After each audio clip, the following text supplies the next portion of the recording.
فی المعروف اپنے بیٹے کے ہاتھ پر کی ہے۔ تو میں آپ سب حضرات کو بھی دعوت دیتا ہوں کہ سنجیدگی سے تنظیم کے بارے میں غور کیجئے، اور اگر مجھ سے کوئی محبت ہے یا میری کسی رائے کا آپ کو احترام ہے، میری سوچ اور میرے فکر سے آپ کو اتفاق ہے، اگر آپ میرے خلوص نیت پر کچھ اعتماد کرتے ہو تو آپ کو اس راستے پر آنا چاہیے۔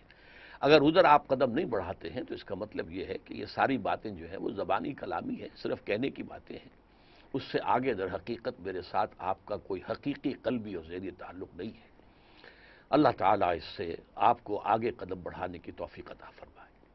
اقول قولی ھذا واستغفر اللہ لی ولکم ولسائر المسلمین والمسلمات۔